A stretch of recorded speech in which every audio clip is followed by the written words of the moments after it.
Кыргыз-Тажик чегарасы чечилип, Баткен облусу үчүн жакшы күндөрдүн дүртү угула баштады.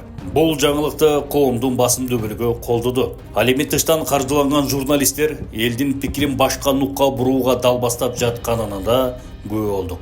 Дал ошол күчтөр коңшу өлкөдө да иш алып барып, Тажикстан көп жерлерин Кыргызстанга берип койду деп коңгуроо кагышты. Для размышления Эмомали Рахмон ради передачи власти сыну отказался от территории размером почти с Люксембург или площади, равной 10-кратной площади столицы Таджикистана, то есть Душанбе, 2110 квадратных километров. Албетте тышкы күчтөр Борбор Азияда тынчтык орношуна кызыктар эмес. Буга Украина мисал болуп берет. Кыргызстаныбыздын коопсуздугун башка орунга коюп, дипломатия жолу менен чегараны чечкен кыргыз бийлигин элдин басымдуу бөлүгү колдоп жатканы кубанарлык иш десек болот. Мурунку бийлик чегараны чечкенге эрке жеткен эмес. Анын кесепети карапайым элге тийип келди. Эми чегара маселеси чечилип, элдин бейпил жашоосу камсыздалды. Эгемендүүлүк алгандан бери ошол көйгөй кая баймабай көтөрүлүп келет да. Азыр эми бизде буга чейин бизде госграницабыз бар дейт элек. Жок, госграница бул эмне? Мамлекеттик чегара бул эмне? Мамлекеттик чегарада ошол жанагы зымдар тартылса, ал жерден жана пограничный полоса болсо, ошол жерде биздин жоокер автоматы менен турганда бул чегара болуп эсептелет. А моундай туруп тети коктудан бул коктуга чейин, те дарактан могу зданияга чейин биздин жер дегенде бул болбойт эле. Азыр эми мисалы булар ар бир координаты менен, ар бир жанагысы менен, точкалары менен, участоктор менен көрсөтүшүп берди. Мен мисалы ынандым. Аябай жакшы көрсөтүштү. Чегара маселеси чечилиш менен сомдун куну өсүп, доллар арзандады. Бул жакшылыктын жышааны десек болот. Чегара маселени чечери менен эң негизги баягы индикатор бул курс. Сом моментам көтөрүлдү, доллар түшө баштады. Мынакей. Эмне үчүн? Тажикстандан өтө көптөгөн поток долларлар келе баштады. Бул соода иштери вакуум болуп калды убагындачы. Мына азыр Кыргызстан аркылуу эмне деген товарларды ташып кетип атышат азыр мынакей. Россиядан келет, каяктан келет, Кытайдан келет, баары бир Кыргызстан аркылуу өтүп атат да. Мына биздин базарларда жанданат, ушул эле Дордой, Кара суу базарлары, ошол жерлерге миллиондогон долларлар келип түштү. Ошонун эсебинен мына сразу сом көтөрүлдү, доллар түшүп калды. Мынакей, анча-мынча. Бул түшө баштайт эми. Чегаранын чечилиши жалпы Фергана өрөөнүнө да оң таасирин тийгизерин баса белгилей кетели. Анткени дүйнө тынчыбай турганда коңшулар менен тынчтыкта болуп, карапайым элдин бейпил жашоосуна эмне жетсин? Бүгүнкү күндө дүйнөдө олку-солку заман. Согуштар, тирештер, кайсы жакта карабаңыз, мына бүт мындай умал төкмөл дүйнө болуп атат. Күтүүсүз чечимдер, ар кандай мындай апаттар көп.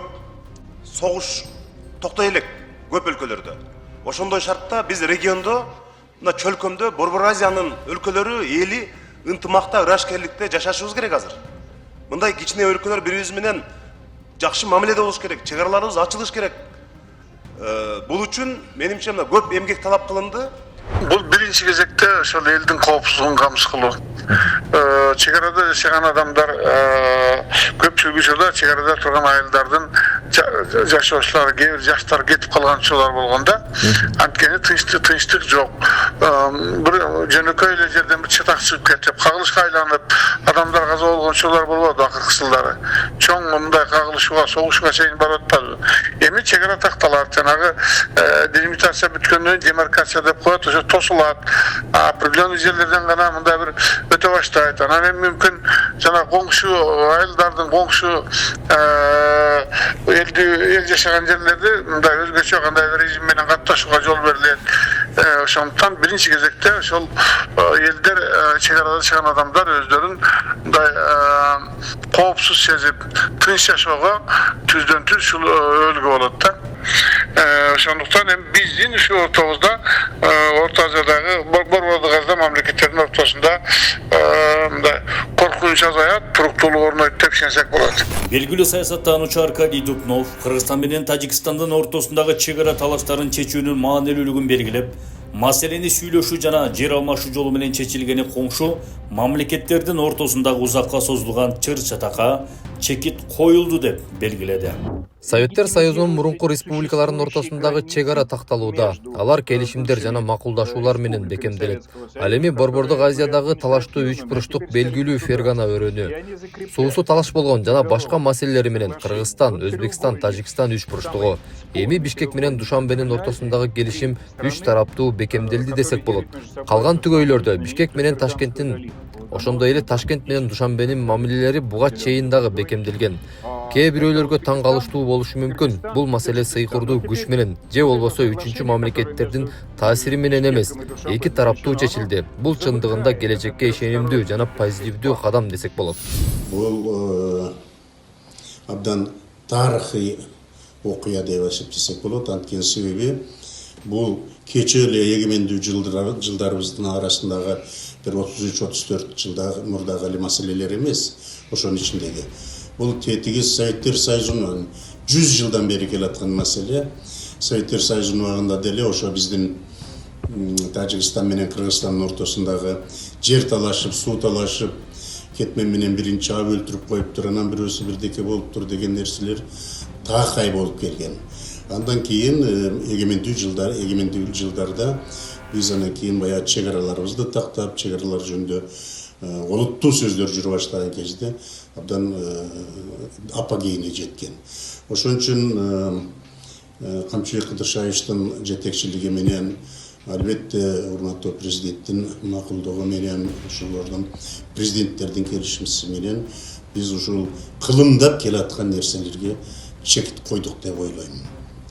Экинчиси, Фергана өрөөнү баягы Советтер Союзунун убагында Москва областынын кош эсептегенде дагы бул өрөөн элдин жыштыгы, ушундай бир проблемдүү жактары илгертен эле бар болчу. Мына ошого дагы өтө бир сүйүнүчтүүсү, себеби Тажикстан, Өзбекстан, Кыргызстандын тогошкон үчтүк бурчтугу бар. Мына ошонун дагы туура чечилиши менин оюмча бул кубандырат. Анткени себеби чек ара жөндөн-жөн чечилбейт. Буларда кандайдыр бир нелер болот, пикир келишпестиктер болот, башкалар болот, бирок стратегиялык, мамлекеттик деңгээлден алып караганда муну чечилишин биз айрыкча Фергана долинасында ошол үч мамлекеттин ортосунда чечилишин биз жылуу кабыл алышыбыз керек. Үч мамлекеттин үч бурчтугу. 31-inde Хужентте 3 мамлекеттин президенти кол коет. Ошол макулдашууга кол койгондон кийин ошол сиз айтып аткан 3 точка бизге кайра келет, 3 окууга, ратификацияга. Ошондо бүт Орто Азия боюнча 3 мамлекет, Өзбекстан, Кыргызстан, Тажикстандын ортосунда кандайдыр бир огундай делимитация, демаркация болбогон жанагылар калбайт да жагдайлар. Ар бир мамлекет өзүнүн чек арасын каерден башталат, кайсы жерден бүтөт, так билет. Чек аралардын чечилиши эки элдин кылымдардан бери келе жаткан достугун чыңдап, ортодогу пикир келишпестиктерди, кагылышууларды токтотууга өбөлгө түзөт. Муну менен катар саясий экономикалык, маданий гуманитардык байланыштарды өнүктүрүүгө көмөкчү болмокчу. Ал эми тыштан каржыланган журналисттер чек арада согуш отунун тутанышын эңсеп, маалыматты башка өңүттөн атайлап чагылдырып жатышканын да айта кетели. Кыргызстаныбызда өлүгүнүн дүбүртүү кыла баштаган маалда бийликти колдоп, тышкы күчтөргө биргеликте каршы туралы. Өлкөбүздү экинчи Украинага айлантууга жол бербейли.